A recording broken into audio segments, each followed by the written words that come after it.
আল্লাহ তাবারক ওয়া তাআলা যদি আমাদের সঙ্গে না থাকে তাহলে আমরা আগাতে পারবো না। প্রথম কথা শুনেলেন, মুসলমান তোমাকে তলোয়ার লাগবে না। বিশ্বনবী তোমাকে কি শিখিয়েছে শুনে দাও। নবীজিকে প্রশ্ন করা হলো, ইয়া রাসূলুল্লাহ, আপনি পৃথিবীতে কেন এসেছেন?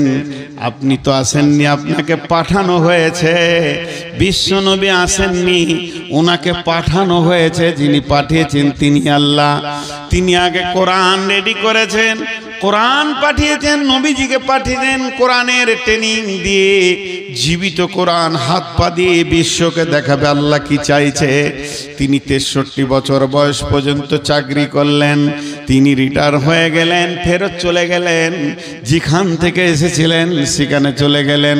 আল্লাহর নবী উত্তরে বললেন, বুইস্তু তিম্মু মালি মাকারিমাল আখলাক, বুইস্তু তিম্মু মালি মাকারিমাল আখলাক।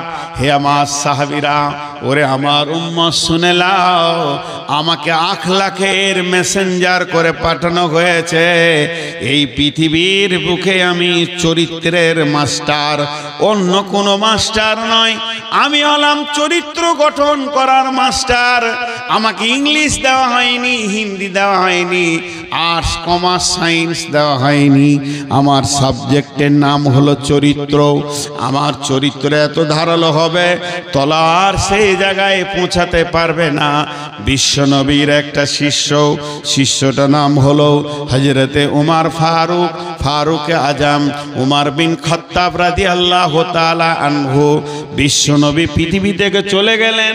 বিদায়ের পরে হযরতে আবু বকরকে দেওয়া হলো ভারপ্রাপ্ত। তিনি হলেন খলিফা, আমিরুল মুমিনিন আবু বকর পৃথিবী থেকে চলে গেলেন। তারপরে যাকে মুসলিম জাহান দায়িত্ব দিলেন, খলিফাতুল মুসলিমিন বানালেন, আমিরুল মুমিনিন বানালেন, তিনার নাম হলো হযরতে উমর। বিশ্ব নবীর দ্বিতীয় নম্বর শিষ্য হযরতে উমর। সেই উমর যখন দায়িত্ব পেলেন, মসজিদে নববী তখন খেজুর গাছের পিলার আর খেজুর পাতার ছাওয়ানি। এটাই ছিল 18 লক্ষ বর্গ মাইলের সিংহাসন। এটাই ছিল সংসদ, এটাই ছিল পার্লামেন্ট। না আছে চেয়ার, না আছে টেবিল, শুধুমাত্র একটা রসুলের মিম্বার আর খেজুর গাছের পিলার, খেজুর পাতার ছাওয়ানি। ছোট্ট একটা জীর্ণ মসজিদ। তুমি পড়ে গেছো তুমি পড়ে গেছো নুয়ে। খেজুর পাতার পাশা তোমার বারে বারে গেছে ক্ষয়ে, সাইমম ঝরে পড়িয়াছো তুমি, আছে কুটির তুমি তো পরনি নুয়ে। তোমার খেজুর পাতার প্রসাদ খানি বারে বারে গিয়াছে ক্ষয়ে। এর নাম উমর। হযরত উমর ফজরের সালাত পর তাসবিহ করছেন একা। 18 লক্ষ বর্গ মাইলের বাদশার কোনো বডিগার্ড নাই, না আছে কোনো দেহরক্ষী, না আছে কোনো সিকিউরিটি। বেনি মসজিদে বসে বসে তাসবিহ করছেন। এমন সময় ক্লান্ত লেগেছে, শরীরটা একটু আরাম করে নি। মসজিদে বালুর ওপরে শুয়ে আছে, বালিশ নাই, একটা লেপ নাই, কেতা নাই, গদি নাই, ডানলপের গদি নাই, বালিশ তো নাই। তাহলে হাতে মাথাটা হাতের ওপরে রেখে একটু তন্দ্রা এসেছে। এমন সময় মসজিদের দরজায় একজন ডাকছি, আদব নেবেন জাহাপনা। সে তো সালাম দিবে না, সে হলো খ্রিস্টান, সে তো নাসারা। তাই বারবার বলছেন আদব নেবেন জাহাপনা।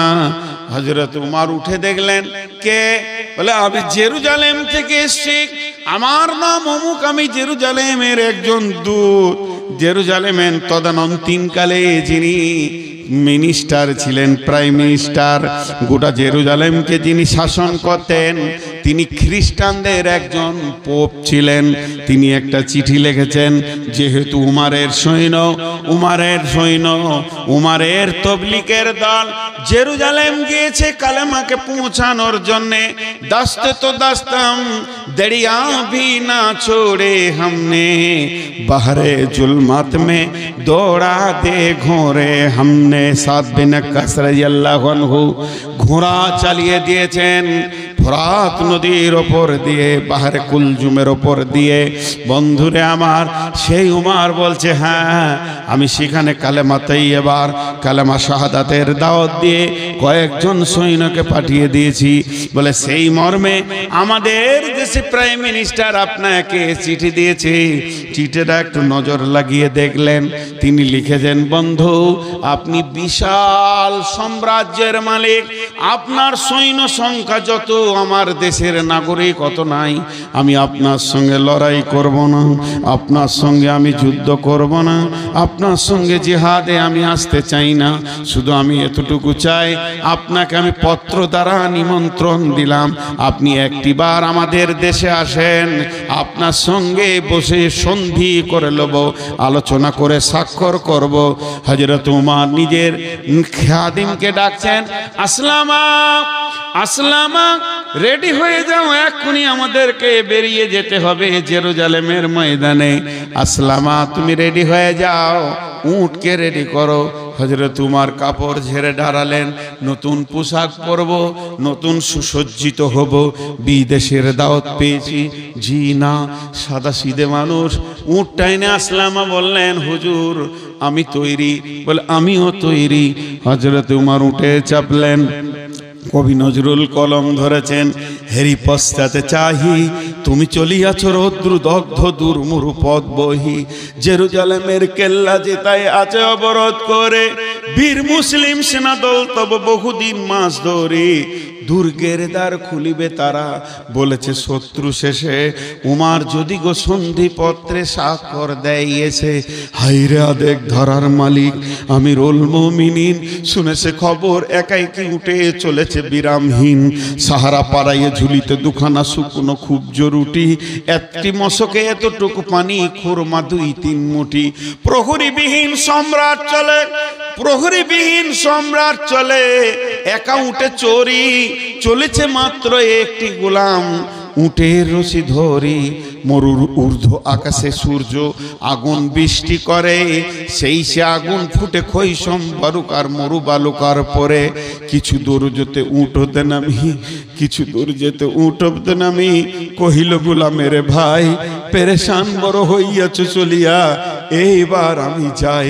উটের রশি ধরিয়া অগ্রে, উঠে বসত উঠে, তপ্ত বালুতে চলে যে চরণে, রক্ত উঠেছে ফুটে।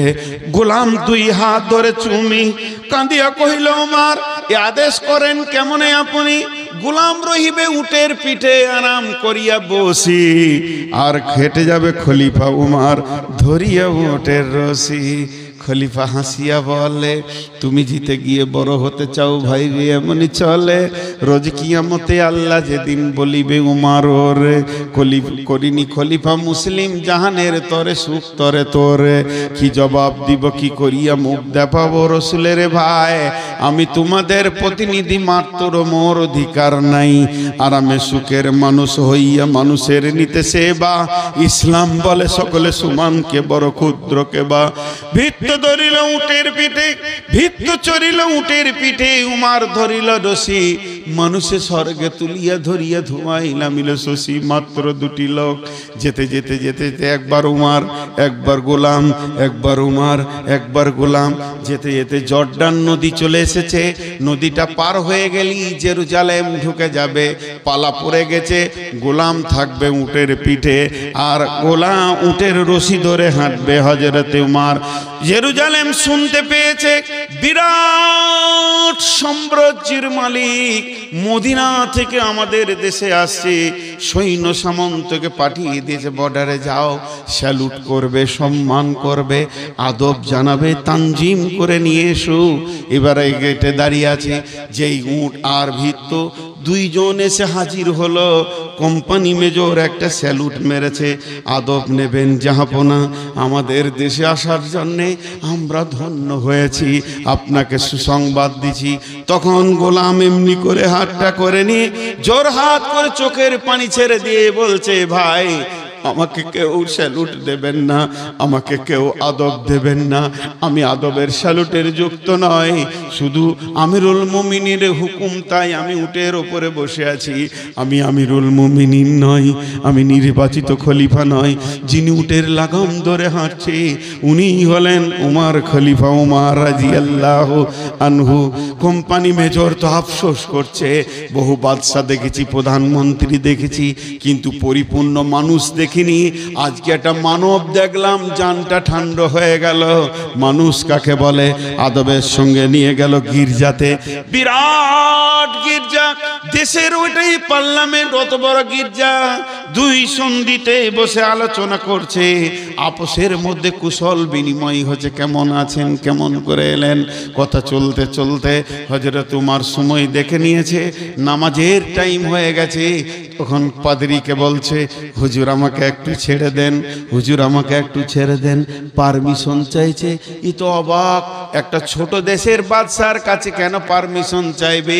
আজকে যদি আমেরিকার ট্রাম্প আমাদের দেশে আসে, উচিত হচ্ছে ওকে মোদির কথাতে উঠা বসা করতে হবে, কিন্তু না, ও এলে মোদি ওর পেছনে কুত্তার মতো ঘুরবে। এটাই নিয়ম হয়ে গেছে, ক্ষমতা ওর কাছে আছে। কিন্তু আমার নবী আদর্শ দিয়ে গেছে, যে দেশে তুমি যাবে সেই দেশের আমির তোমার আমির, তুমি তাকে মানবে, যে কোনো জাতির হোক না কেন। তাই হযরত উমর বলছেন, আমাকে একটু ছেড়ে দেন, 2-4-10 মিনিট আমি একটু আসি। তখন গির্জার পাদ্রী বলছে, কেন? বলে, আমার নামাজের ওয়াক্ত হয়ে গেছে, আমি 2 রাকাত কসর করে নামাজ পড়ে আবার চলে আসবো, ওয়াক্ত চেঞ্জ করতে পারবো না। তখন ওয়েদরি বলছে, আমাদের এই আঙ্গিনায় গির্জায় পড়িলে নামাজ হবে নাকি কবুল? আল্লাহর দয়ের গায়ে যদি এখানে নামাজটা পড়েন, আমাদের পবিত্র জায়গা, নামাজটা যদি একবার পড়লেন আল্লাহ কি কবুল করবে না? লম্বা কথা উমর জড়াতে গেলেন না, শুধু ইশারায় বলে দিলেন, আমার সৈন্য সংখ্যা বেশি, আমার কন্ট্রোল ক্ষমতা অনেক শক্ত হতে হবে। আমি যদি এখানে নামাজ পড়ি, ওরা ভাববে হয়তো নামাজ পড়ে ইশারা করে দিয়েছে, আজ থেকে গির্জাটা মসজিদ হয়ে গেছে, তারা মসজিদ বানাবে। নহে কই ইসলামী ধর্ম, নহে যে খুদার বিধান, নহে যে ইসলামী ধর্ম, নহে যে খুদার বিধান, কর মন্দিরে গির্জারে ভেঙে মসজিদে মুসলমান। এটা আল্লাহ কবুল করবে না, এটা কোনোদিন হতে পারে না। জোর করে কোনো জায়গায় মসজিদ বানানো যাবে না, আমি সৈন্য সামালতে পারবো না। তার থেকে ফাঁকা মাঠে ওই গাছতলায় গিয়ে 2 রাকাত নামাজটা আমি পড়ে চলে আসি। এমন সময় পাদ্রী বলছে, এটা কি ইসলাম? এটা কি রসুলের ফরমান? বলে, হ্যাঁ এটা ইসলাম, ইসলাম এটা আদর্শ দিয়েছে, এটা রসুলের ফরমান। তখন পাদ্রী বলছে, হুজুর হাতটা আমার দিকে দেন। হযরত উমর হাত বাড়িয়ে দিলেন, পাদ্রী হাতটা ধরে বলছেন, আশহাদু আল্লাহ ইলাহা ইল্লাল্লাহ ওয়া আশহাদু আন্না মুহাম্মাদার আবদুহু ওয়া রাসূলুহু। কোনো তলোয়ার বের হয়নি, কোনো বোম বারুদের দরকার হয়নি। রসুলের চরিত্রে কত মূল্য ছিল, একটা স্যাম্পেল যে গোটা জেরুজালেমকে জয় করেছে। মুসলমান, আমাদের আখলাকের তলোয়ারটা আর নাই। মুসলমান মাতাল, মুসলমান লুচ্চা, মুসলমান জুয়ারি, মুসলমান সুদারু, মুসলমান নারী মারে, মুসলমানদের মেয়েরা মেলার মতো জালসাতে ঘুরছে, এনজয় করছে, দোলা ভাইয়ের সাথে শালি ঘুরছে, শালিকে নিয়ে দোলা ভাই ঘুরছে, আর শালার বউকে নিয়ে দোলা ভাই ঠাট্টাই আর কি করছে। আখলাকগুলো ভিজিকিচি হয়ে গেছে, আখলাকের দড়ি কেটে চলে গেছে, আখলাক নামে তালোয়ার ভাতা হয়ে গেছে। আমাদের কাছে নাই আখলাক, যার ধারের বিনিময়ে বিশ্ব জয় করব। আর এই বেঈমান, একজন বেঈমান, নামটা আমি জানি না, বেশ সুন্দর চেহারা বেঈমানটা, মনে হয় যেন মেদিনীপুর বাড়ি, লম্বা লম্বা লেকচার দিছে গেরুয়া পোশাক পরে। আর শেষের দালাল বলছে মসজিদ 1000 খানা আছে, যার নিচে মন্দির আছে। বন্ধুরে, মন্দির ভেঙে জীবনেও মসজিদ হবে না। মুসলমানদের একটা বাচ্চা পর্যন্ত জানে যে এটা মুসলমানদের, একদিনে মুসলমানের একটা শিশু, মেয়ে, নারী, পুরুষ সবাই জানে মন্দির দূরের কথা, গির্জা তো দূরের কথা, মুসলমানের জায়গাকেও জবরদখল করে মসজিদ হবে না, কেউ নামাজ পড়বে না, কেউ নামাজ পড়বে না। কত মসজিদ আছে ছোট হয়ে আছে, পাশের বাড়ির লোক জায়গা দিচ্ছে না, লোক রাখছে, মনে কষ্ট হচ্ছে তাও তার ঘাড়ে ধরে না, তাকে থাপ্পড় মারে না, যতক্ষণ পর্যন্ত স্বেচ্ছায় না দেবে মুসলমানের জায়গা তো মসজিদ হবে না। আগেকার লোকরা কি পাগল ছিল? মন্দির ভেঙে মসজিদ করেছে, কোনোদিন ইতিহাস হতে পারে না। এগুলো তোমাদের মন গড়া কথা। তাই বলি ভাই আমার, আমাদের আসল অস্ত্র হলো আখলাক, আমাদের আসল শক্তি হলো আল্লাহ।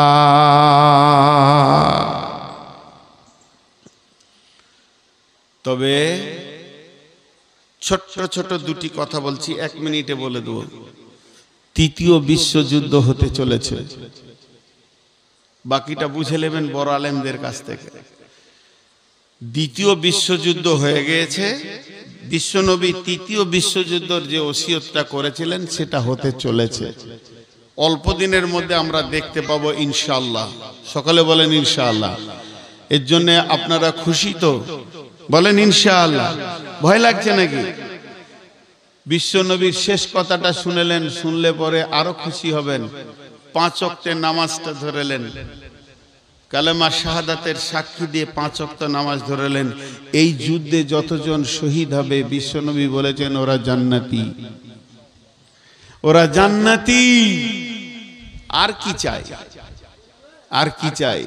অতএব খুব পৃথিবী আর মনে করেন না যে সব জিনিস আগের পূর্বের মতো সুন্দর হবে, বরং একটা লোকের বয়স যত বাড়বে তার শরীরে রক্তর ক্ষমতা কমবে, রোগের ক্ষমতা বাড়বে, পৃথিবী ধ্বংসের শেষ লগ্নে চলে এসছে। অতএব এগুলো হবেই হবে, এর জন্য রেডি হয়ে যান। তবে একটা কথা জেনেলেন যে সরকার আজকে আমাদের মাল কুক্ষিগত করেছেন। আব্রাহা বাদশার খবর যদি থাকে তো আপনি বুঝে নিয়েন, আব্রাহা বাদশার খবর যদি আপনার কাছে থাকে তো ভালো।